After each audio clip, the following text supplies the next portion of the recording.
vamos a hacer el comentario y entramos a una ronda de preguntas, de comentarios de los asistentes, de tal manera de enriquecer lo que se va a exponer por parte de Paola y de Orlando. Quisiera algunos comentarios, ¿no?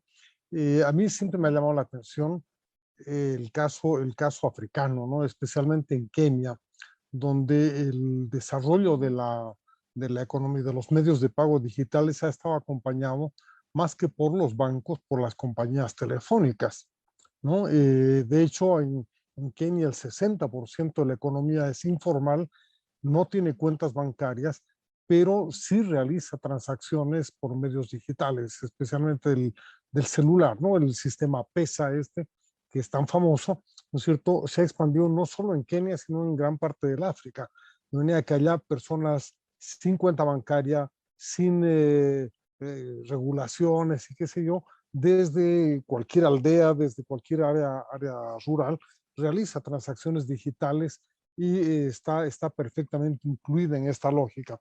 Mi pregunta es, ¿por qué no puede hacerse eso en Bolivia? ¿Qué es lo que impide a Tigo, a Viva o a Entel misma, ¿no es cierto?, avanzar más y más rápido en la digitalización de los medios de pago? ¿Por qué no pueden participar más activamente? Quizás Paola pudiera respondernos a esto, hablando sobre todo de en qué medida el sistema de regulación o el deseo de regular está limitando y restringiendo. Y ahí va también una pregunta que quería pedirle a Paola, ¿no? ¿En qué medida esa normativa que usted ha descrito puede realmente simplificarse para convertirla en una normativa que aliente más que restrinja los medios de pago digitales? Y a Orlando quería hacerle también una pregunta, si me permite, Raulito, un ratito más de mi tiempo. Mi pregunta es, ¿en qué medida la digitalización podría facilitar una reforma tributaria a fondo? No solamente mejorar el cobro del IVA, de eliminar el IT o hacer simplificación tributaria, sino una reforma profunda, por ejemplo, que modifique el pago del IVA, que es tan regresivo, a un pago general, por ejemplo, de las rentas. Alguna vez hemos comentado en nuestras charlas informales con ustedes la posibilidad de que se reemplace todo el sistema de impuestos por una suerte de 10% sobre ingreso que se cobre automáticamente en el momento en que uno recibe el ingreso y se olvida de transar nunca más con el fisco, se olvida de formularios, se olvida de ir a pagar porque ya le han cobrado el impuesto, se olvida de deberes formales, informales y toda esa vaina que absorbe tiempo, costos, tensiones y que finalmente convierte al sistema de impuestos en un mecanismo de extorsión, ¿no? Mi pregunta es, ¿puede hacerse algo así? ¿La digitalización le facilitaría la vida al contribuyente, le facilitaría la vida al Estado? ¿Podemos pensar un proyecto de esa naturaleza? Comenzaremos con Paola, por favor. Paola, tu micrófono. Okay. Gracias. Bueno, gracias. Sí, es bastante interesante lo que menciona. Efectivamente, en países de África el tema de la digitalización y la bancarización está muy avanzado. La billetera móvil allá es un mecanismo recurrente que se puede utilizar y son precisamente las compañías telefónicas las que han impulsado esta bancarización o este uso de medios digitales. ¿Qué es lo que pasa en Bolivia? Creo yo que el regulador un poco ha equivocado el camino al establecer condiciones, las mismas condiciones para la prestación de un servicio de billetera móvil, que tiene límites muy restringidos de manejo, que para el manejo de una caja de ahorros. Por ejemplo, todo lo que son normas de cumplimiento de la UIF, si bien es cierto que hay que identificar al usuario, que hay que aplicar políticas de debida diligencia y de conocer a tu cliente, no se le pueden pedir las mismas condiciones o la misma información que se le está solicitando a una persona que requiere un crédito bancario, por ejemplo. Pero las condiciones son las mismas, tiene que proporcionar la misma información, tiene que proporcionar la misma información de ingresos, de referencias comerciales, de referencias bancarias, lo cual no va con la naturaleza del servicio. Y lo mismo en temas de puntos de atención financiera, por ejemplo. El tema de billetera móvil estaba pensado o está pensado para que uno pueda acceder incluso desde la señora que vende los dulces, que pueda ser la persona o el punto corresponsal donde uno pueda afiliarse y donde uno pueda hacer la transacción directamente. Sin embargo, la normativa de ASFI nuevamente establece que se requiere para que uno tenga un punto corresponsal donde se pueda transaccionar con billetera móvil, este punto cumpla con ciertos requisitos, como ser seguros, como ser instalaciones, como ser el NIT, como ser el registro en Funda Empresa. Y entonces vamos limitando la cantidad de negocios o de puntos de atención que realmente podríamos contratar para tener una mayor llegada. Si hablamos de un pueblo alejado, si pudiéramos tenerlo en la pensión del pueblo, el punto de atención financiera donde se afilia la billetera móvil y se pueda transaccionar, sería maravilloso y toda la gente podría acceder a él. Sin embargo, el único punto formal no cuenta con el NIT, no cuenta con las instalaciones adecuadas, no cuenta con una conectividad las 24 horas del día, ni ciertas condiciones que la ASFI va requiriendo de los corresponsales no financieros. Entonces, esa también es una limitante para poder masificar la llegada a los lugares más alejados. Y bueno, también están los requisitos que se les piden a las entidades financieras. Y yo les hablo desde la experiencia de banco, el lograr tener la no objeción de ASFI para poder prestar servicios de billetera móvil es un listado de 23 requisitos que se tienen que cumplir entre procedimientos, políticas, normas, formularios, acuerdos, convenios que van sumando y sumando, y es por eso que probablemente no han habido más bancos que se hayan sumado a prestar el servicio de billetera móvil.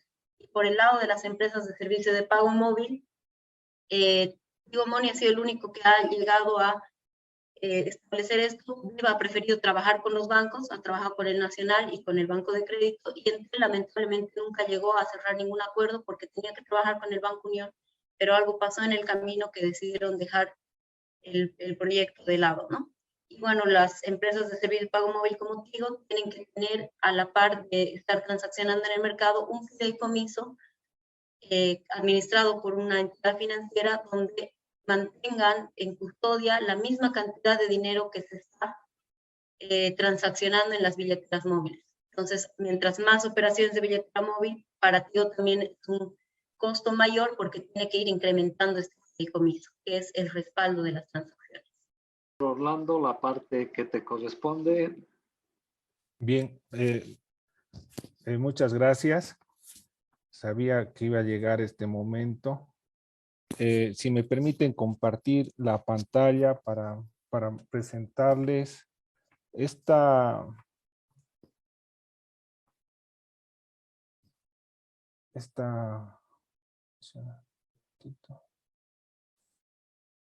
bueno, otra vez tengo dificultades. Bueno, no está permitiendo para compartir. Sí, no me permite.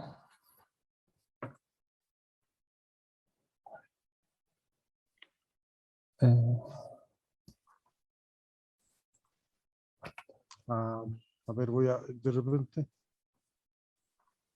Bueno, entre tanto, para ir adelantando, un exdirector del Servicio de Impuestos Nacionales, que en paz descanse, don Raúl Loaiza Montoya, decía: ¿para qué hacerlo fácil si difícil siempre hemos podido? Como la máxima del empleado público, ¿no? No queremos cambiar, no queremos hacerlo de otra forma, siempre hemos podido hacerlo así, no molestes. En realidad, el estado actual de la tecnología y de los avances nos está mostrando que no podemos seguir con esa máxima. No podemos pensar en que lo que hacíamos antes se puede seguir haciendo ahora, así lo hagamos de manera difícil. En ese sentido, sí es posible pensar en una reforma tributaria simple.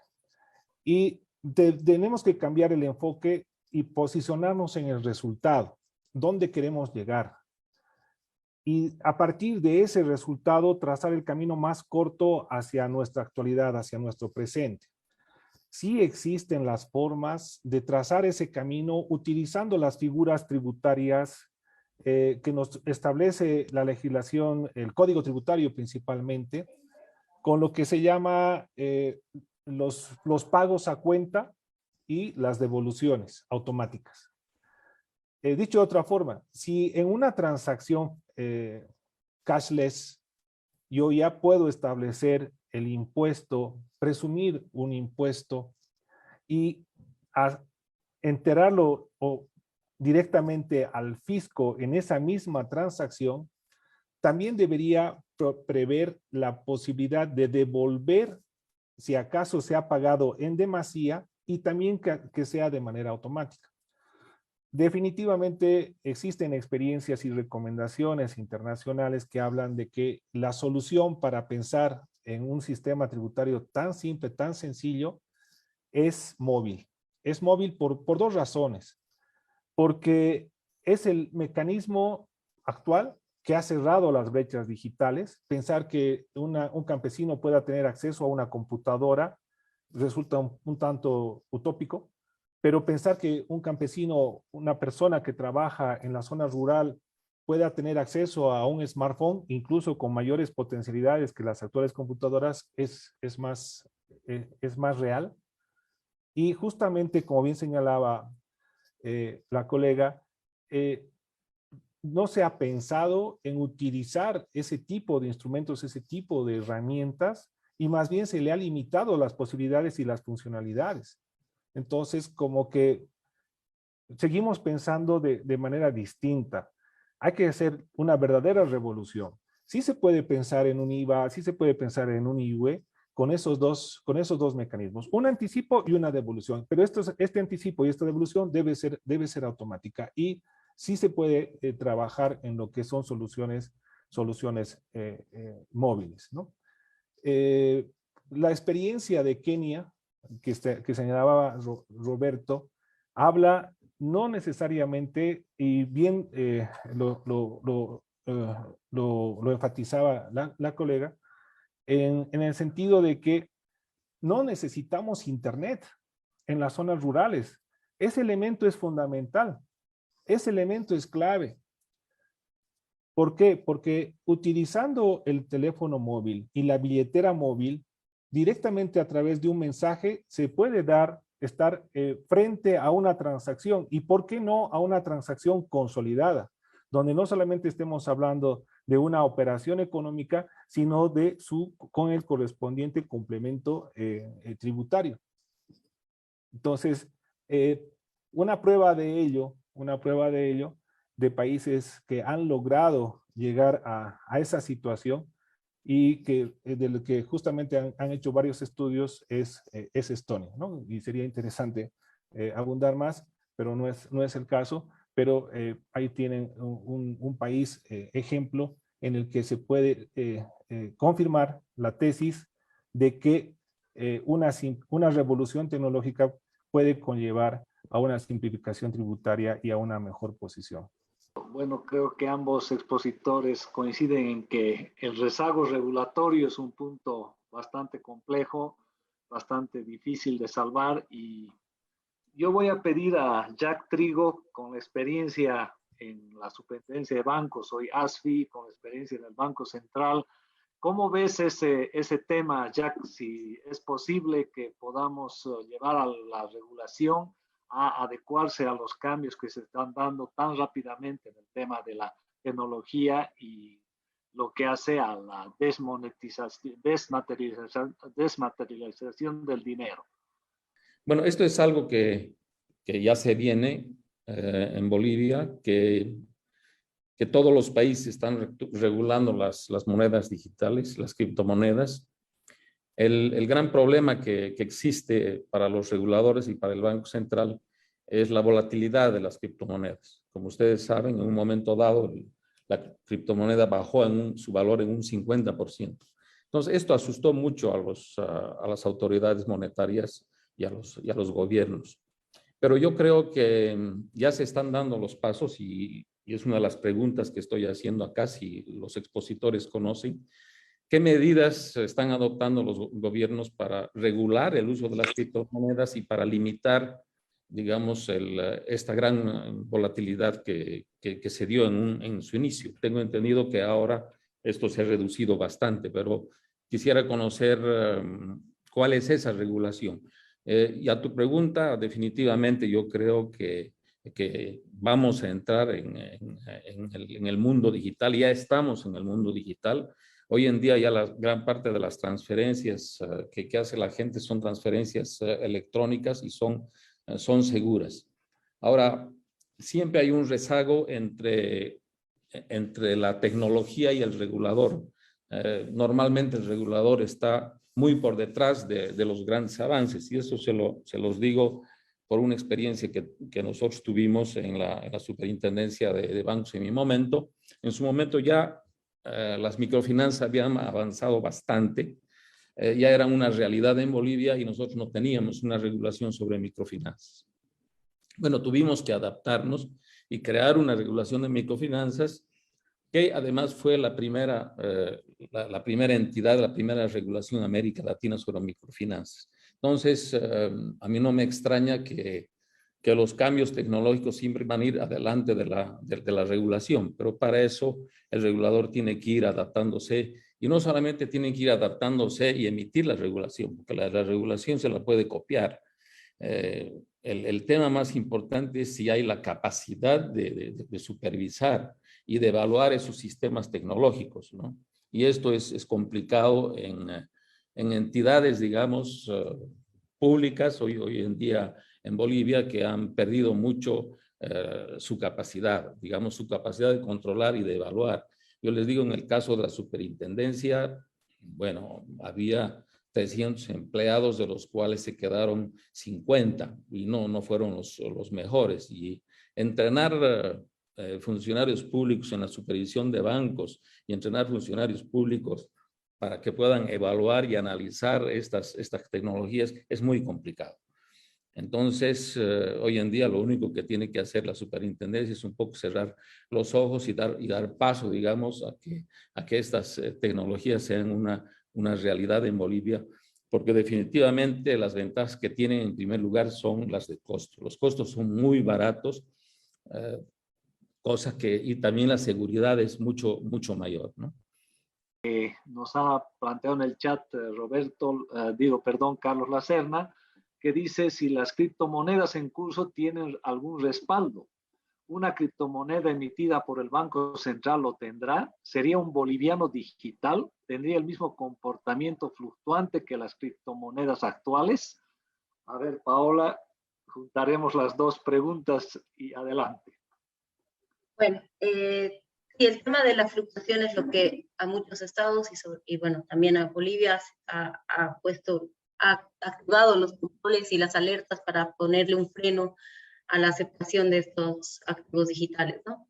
Sin embargo, ¿qué es lo que pasa? La fluctuación actual que vemos en las criptomonedas como Bitcoin, que como bien lo han dicho, un día estaba en 5.000 y de pronto bajó a 3.000 y ahora actualmente creo que está ya cerca de los 50.000. Se da porque estas Bitcoin, hablemos de Bitcoin porque se replica en absolutamente todas las monedas, tienen su credibilidad o su confianza o son transaccionadas por personas que están creyendo en la tecnología que las sustenta. Estas son redes públicas que están administradas dentro de un protocolo de seguridad, pero no tienen un ente, un Estado o una persona que las esté respaldando realmente. Entonces, es más como un activo de inversión, donde si muchas personas queremos tener un Bitcoin, entonces empezamos a subirle el precio para poder adquirir un Bitcoin, ¿no es cierto? Una criptomoneda. Y si vamos perdiendo el interés en ella, porque vamos perdiendo la confianza en la tecnología que la respalda, entonces el precio del Bitcoin va a ir bajando. ¿Por qué también sucede esto? Y es porque en el caso de Bitcoin particularmente, en la programación de inicio se estableció un límite máximo de Bitcoins que pueden ser emitidos. Una vez que se llegue a este monto, no van a poder emitirse nuevos Bitcoins. Entonces, el interés de la gente por tener un Bitcoin empieza a crecer nuevamente, ¿no? Y eso hace que sea tan fluctuante. Sin embargo, ya en lo que es los criptoactivos emitidos desde un banco central, los podemos equiparar al papel moneda porque ya hay un ente, hay un Estado que está respaldando esta emisión. Ya no es la confianza de la gente en una tecnología sino es la confianza de la gente en un Estado. Y este Estado está diciendo que un Bitcoin o que un boliviano digital o como quieran llamar a esta moneda digital que van a emitir, vale o es el equivalente a un boliviano físico, por ejemplo. Entonces ya hay un ente que tiene la confianza del público que está determinando el valor de esta moneda. Ya no es el mercado, el interés de la gente lo que va a determinar el valor de la misma.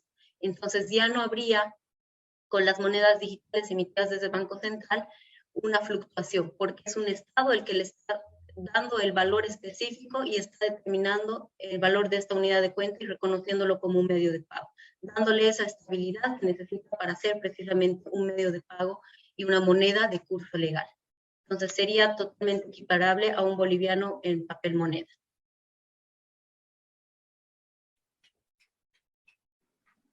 Muy claro, gracias. No sé si Orlando tienes algo para complementar.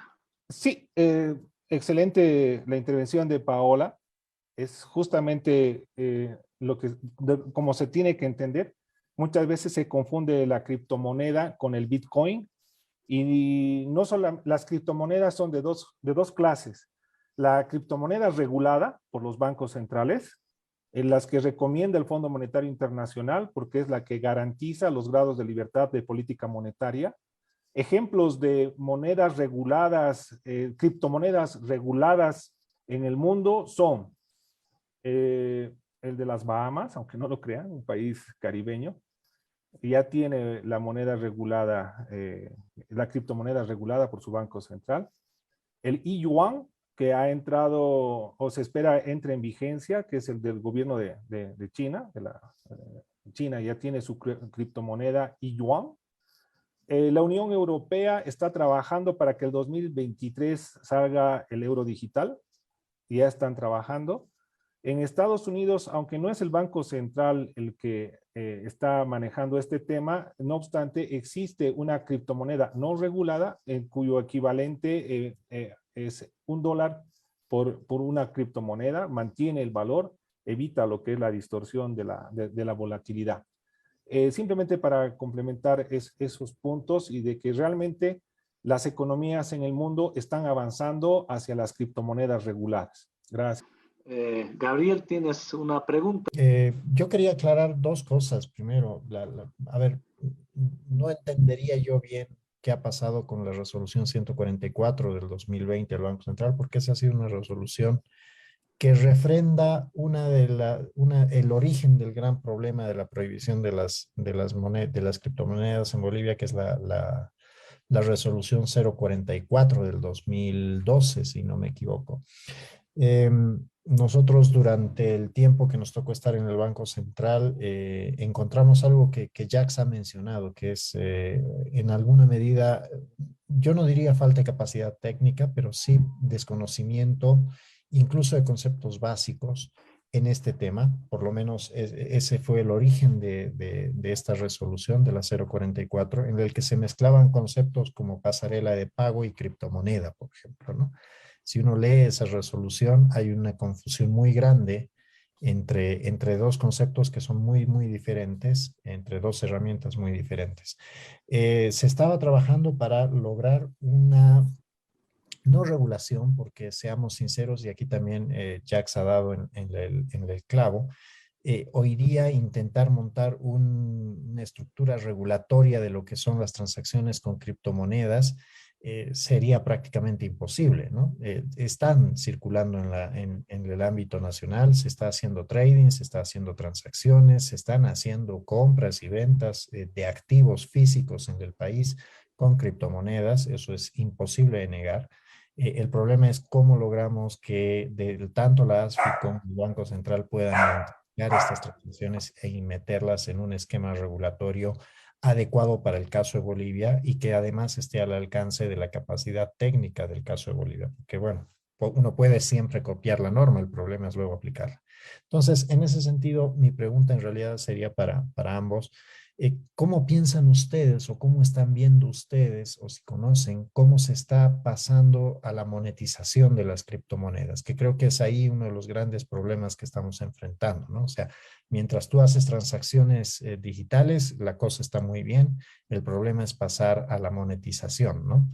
¿O cómo verían ustedes una solución para lograr hacer eso? Que va un poco en contrasentido de lo que estamos hablando, pero que al final del día es uno de los pasos que tenemos que también pensar si queremos digitalizar las transacciones, pues bien, hay que empezar a pensar también cómo vamos a lograr que una economía que tiene que dar esa transición, pues tenga alguna herramienta para monetizar las criptomonedas o las transacciones digitales que se hagan con estos activos, ¿no? Orlando, por favor. Después Paola. Complicado. Bien señalaba José Gabriel, tenemos que diferenciar tipos de dinero, lo que es el electrónico, lo que es el digital y lo que es la criptomoneda. Dentro de la criptomoneda existen dos grandes grupos, la criptomoneda regulada y la criptomoneda de especulación, que no está regulada por el Banco Central, está librada a las fuerzas del mercado, a las tendencias, a lo que diga Elon Musk. Elon Musk dice, no me gusta el Bitcoin, se cae. O Elon Musk dice, Tesla ha decidido invertir en bitcoins y las criptomonedas suben. Es un mercado especulativo de alta volatilidad. Y muy bien señalado, José Gabriel, hay que discriminar lo que son los tipos de dinero de lo que son sus aplicaciones. Podemos utilizar el electrónico, el digital, la criptomoneda para pagos, transferencias, crowdfunding, microcréditos, microseguros, factoraje, facturación, bancarización, subsidios, subvenciones, IVA personalizado, tokenización, billeteras móviles, comercio electrónico, etcétera, etcétera, etcétera. O sea, el abanico de posibilidades de las aplicaciones del dinero digital o de las economías cashless crece infinitamente. En cuanto a la monetización, es bien fácil. Si hablamos de criptomonedas regulada, el propio Banco Central, a través de las entidades de corresponsabilidad bancarias, van a permitir de que sea el cambio de una moneda virtual, digital, regulada por un dinero físico, ¿no? En cambio, cuando estamos frente a una criptomoneda especulativa no regulada, empieza a complicarse. Para el caso de Bolivia no se puede monetizar porque justamente está prohibido el trading del Bitcoin en Bolivia. No obstante, sí se pueden aplicar otro tipo de mecanismos que están relacionados con otro tipo de servicios, como por ejemplo el PayPal. Obviamente te va a costar más caro.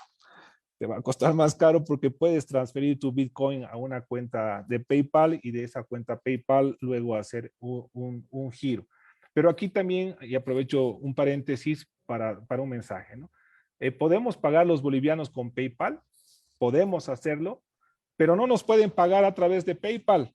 No podemos recibir pagos. Podemos pagar, pero no podemos recibir. Y entonces, ¿en qué situación nos pone eso? Una situación desventajosa, porque no podemos vender servicios al exterior para que nos puedan pagar por PayPal. Pero, ¿por qué digo PayPal? Porque es una de las primeras fintechs y la más grande y la más conocida y la más reconocida que ha permitido facilitar lo que es el e-commerce y la globalización comercial. Esa sería la respuesta que yo tendría para José Gabriel. No sé si me ayudas, Paola, por favor, a complementar. Comparto plenamente lo que señala Orlando. El tema de las criptomonedas, como señalábamos y como señala también Orlando, están las reguladas y las no reguladas. En el tema de las reguladas emitidas desde un banco central, creo que ya queda claro que vendrían respaldadas por el Estado y que tendrían la misma validez y el mismo valor de una moneda, de un papel moneda, de una moneda física. En el mundo entero todavía no se han emitido estas de manera generalizada, si quieren, porque todavía están en proyectos y están controlando y viendo cuál sería el impacto también que tendría emitir monedas digitales dentro de una economía tradicional, cuál sería esta transición, si se irían a administrar directamente desde cuentas del Banco Central, si se daría cuentas que serían administradas por las entidades financieras que actualmente ya funcionan. Entonces, ahorita estamos todavía en ese camino. Cuanto a las no reguladas, no es, cuando yo recomendaba que es necesario empezar ya a aceptarlas dentro de nuestra regulación, no era en el sentido de tomarlas como una moneda de curso legal o como una unidad de cuenta, sino más bien ver que las inversiones, porque realmente ahorita comprar criptomonedas es una inversión, porque no son unidades de cuenta, nadie vende una casa en Bitcoin, pero sí puedes invertir en esto esperando que, como bien decía Elon Musk, mañana diga algo a favor de Bitcoin y se vuelva a disparar el precio, o venderla en un buen momento esperando que mañana, si es que mañana cae, uno no haya perdido, ¿no es cierto? Entonces, en cuanto a estas no reguladas, sí establecer de pronto un marco regulatorio donde se permita tener fintechs que, como en otros países, manejen billeteras electrónicas donde uno pueda manejar estas inversiones en criptomonedas, en criptoactivos que están en redes públicas y que no son reguladas o que no son emitidas más bien por un Estado, ¿no? Y que su fluctuación y su valuación depende del interés que el mercado exprese en ellas. Respecto a la resolución del Banco Central, yo quisiera leerles en la exposición de los motivos y de los informes de esta resolución, establece un párrafo bastante interesante que lo he leído, que dice: dadas las ventajas identificadas en el desarrollo e implementación de las nuevas tecnologías, se hace evidente la necesidad de evaluar la viabilidad de implementar monedas digitales emitidas por el Banco Central en los distintos países, incluido el nuestro. Esto a mí me llamaba mucho la atención, porque después de todo un análisis y de una posición que sentaba el Banco Central de la inseguridad y de los riesgos que significaban las criptomonedas, llega a esta conclusión casi final, que en 3 líneas nos pone que ellos también están viendo la necesidad de ver o de analizar que se puedan emitir monedas desde el Banco Central, que es una realidad no ajena a Bolivia, ¿no? Entonces, si bien no ha habido mayor avance desde el 2020, creo que esto deja entrever que también el Banco Central se ha sentado a mirar un poquito qué es esto y a ver si realmente podemos estar en la misma línea de los otros países. Y lo único que nos queda en evidencia es de que va a ser pues la dictadura del consumidor financiero quien va a jalar en definitiva las normas, quien nos va a llevar a nuevos escenarios, porque eso no se puede parar. Esto es algo que ha venido, como decía, a crecer, y vamos a tener pues seguramente muchas novedades y que exijan tanto al ente regulador como a los entes tributarios a irse pues adecuando y ajustando a lo que va a ir imponiendo el consumidor financiero en los próximos meses.